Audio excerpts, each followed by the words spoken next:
It's another happy day! Dahil magta-turnover na naman po tayo ng isang unit na natapos natin. So, ang peg po natin para dito sa unit na to, ang dominant colors kasi gusto po ni client is nude.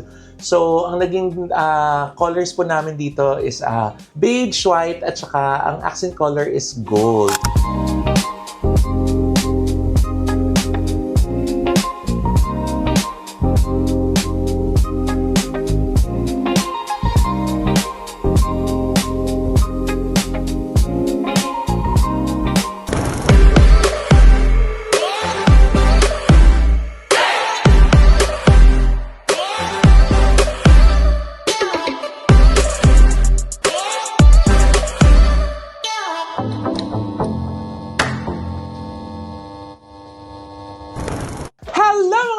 Mama and Black Mama is back and welcome back to my channel. Kamusta po kayo? Naku, pasensya na po. Hindi tayo nakapag-makeup today dahil may taping po tayo ng Batang Quiapo, kaya doon na tayo mag-makeup. Anyway, ayan, nandito naman po tayo. It's another happy day! Dahil magta-turnover na naman po tayo ng isang unit na natapos natin. So, ang peg po natin para dito sa unit na to, ang dominant colors kasi gusto po ni client is nude. So, ang naging colors po namin dito is beige, white, at saka ang accent color is gold. So, papakita namin sa inyo ngayon itong ginawa nating modern luxe na condominium here in Quezon City. Ayan!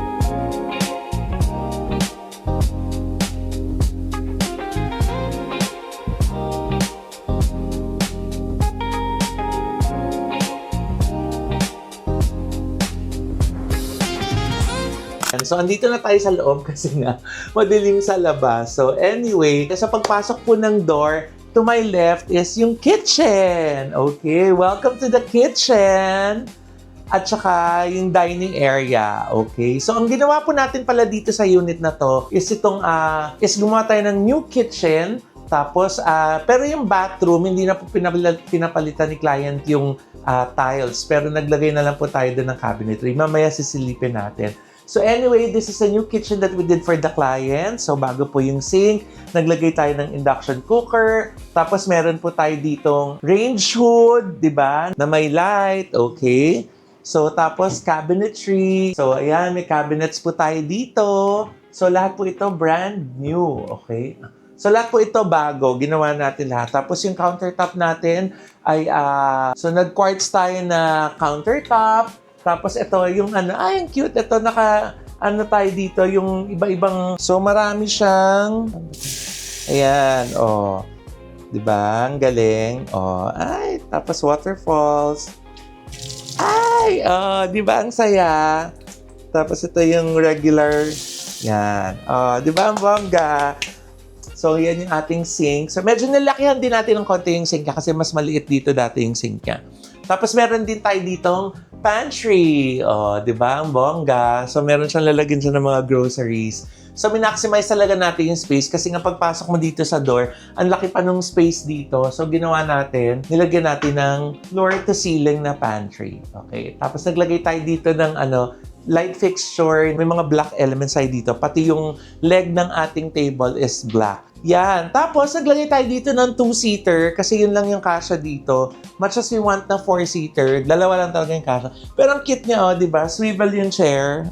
Ang bongga. Tapos, yung third stone yung top ng table. Okay? Tapos, meron tayo ditong ref. Ayan. Tapos, andito sa loob yung microwave. Yay! Diba? So, ito na yung ating dining at saka kitchen area in one. Okay. So, punta naman tayo dito ngayon. Katabing-katabi niya yung ating living area, yung sala area. So, dito naman sa ating sala area. So, para lang ma-separate ko yung kitchen at saka yung living area, naglagay tayo dito ng divider. So, in gold tone din siya. Parang yun yung accent color natin. Naglagay tayo ng wood na wall panel para tumerno dito sa ating console table na kung nasa nandito ang ating 55 inches na television. Tapos ito, ang cute niya, oh. May mga drawers pa siya dyan. Ang bongga, di ba? Tapos, syempre, naglagay lang din tayo dito ng plant na accent para lang mas homey. Tapos, gold naman yung kanyang base. Tapos, eto na, ang cute, ang sofa natin, apakasosyal.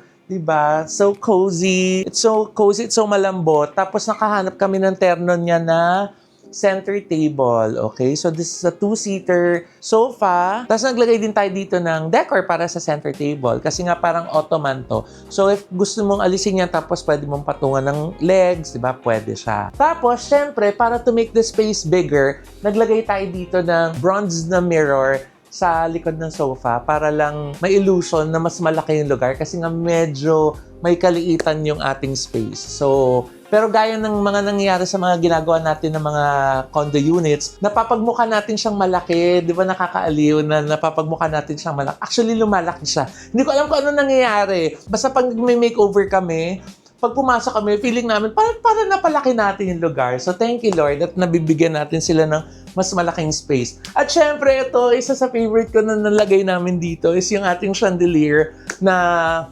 modern pa rin yung feel kasi nga syempre gusto natin modern lux na aesthetic yung ating condominium unit. Syempre, ang mga cortina, courtesy of Cleta Suwayan, di ba? Ang bongga. I love it. So, ayan, this is a 1-bedroom unit kaya pasok na tayo dun sa bedroom. So, eto na yung bedroom. Welcome! Yay! Tadaan! Okay, so parang hotel ano. Yan lagi na-request sa atin ng mga kliyente na sana magmukhang hotel room yung kanilang mga units. So anyway, so nandito to my left, meron ditong closet. Andito na to, existing na. So dahil maganda pa siya, at hindi naman kailangan palitan. So, hindi na natin ginalaw to. Closet na to ni client. So, ayan, cortina pa rin to ni Cleto.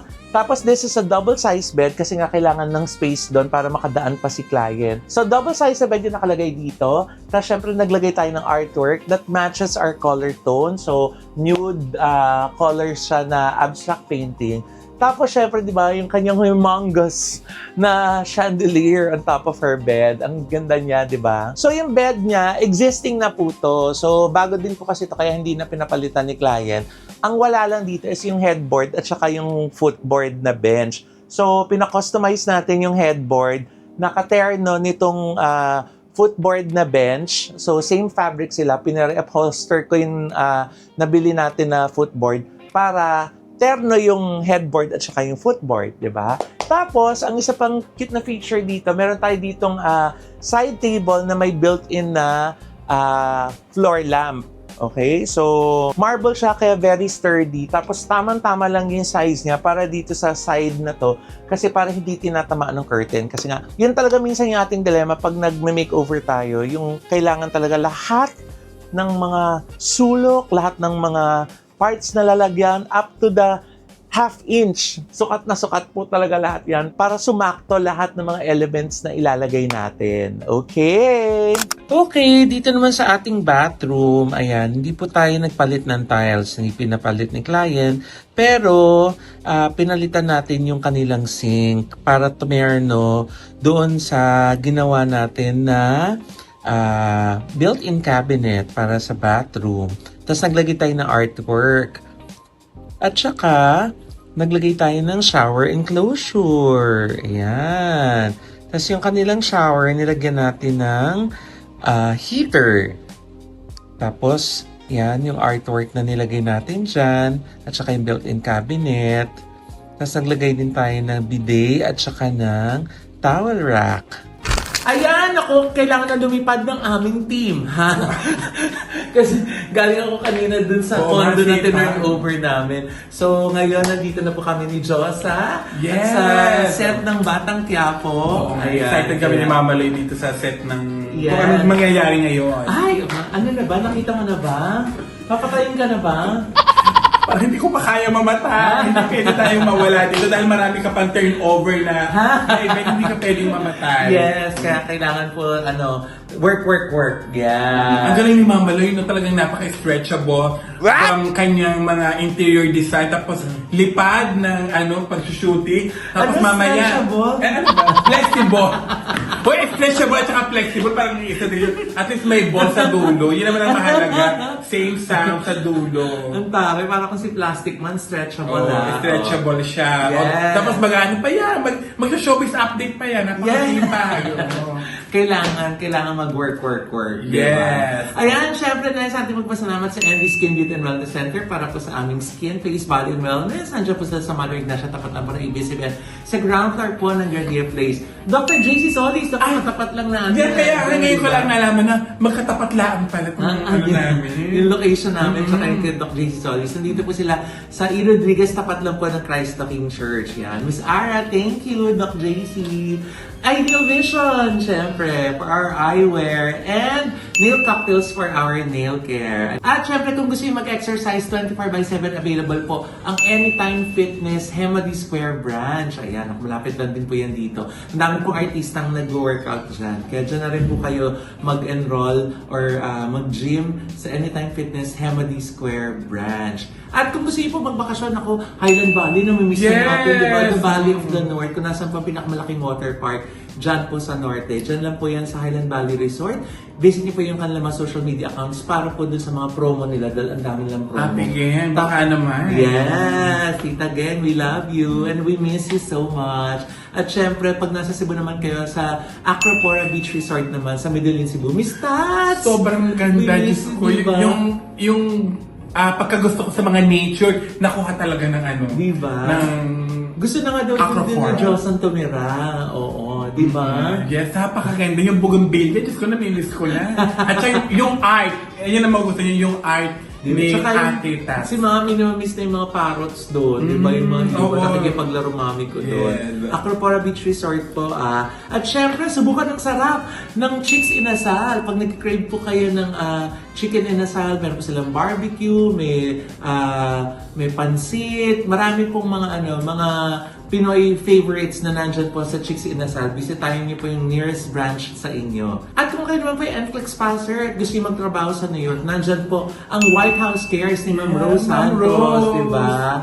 Naku, alagang-alaga po ni Ma'am Rose sa kanyang mga nurses. Kaya kung nasa ibang panig kayo ng Amerika at gusto niyo lumipat ng New York magtrabaho, message nyo lang po ang White House Cares. At syempre, huwag nyo kalimutan ng OGDS Showbiz Update! Diba? Para sa inyong daily dose of showbiz balita, entertainment news. Andyan po, kasama po kami ni OGDS dyan sa OGDS Showbiz Update. Mag-subscribe na rin po kayo pagkatapos nyo manood. At syempre, dito sa Mamala YouTube channel, mag-like, subscribe, and share na rin po kayo para ma-share natin ang good vibes. At syempre, yes, baka naman sa akin din naman. Baka naman. Yung mga followers ni Mama Loy, sa akin na kayo pumunta, umalis na kayo dyan. Hoy, ano to? Okay na pala.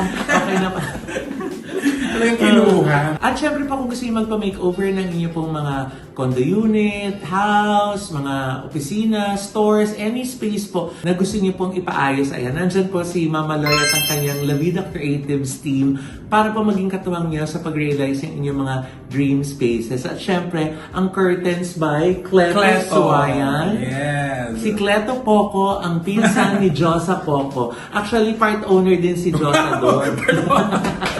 Talaga, part pala ako. Nasaan ang commission ko?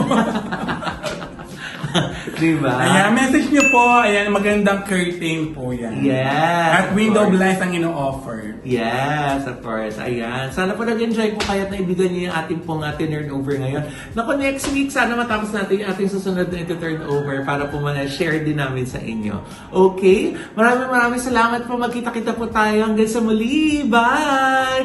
Batang Quiapo every night. Direk Coco, thank you. Thank you po. Love you.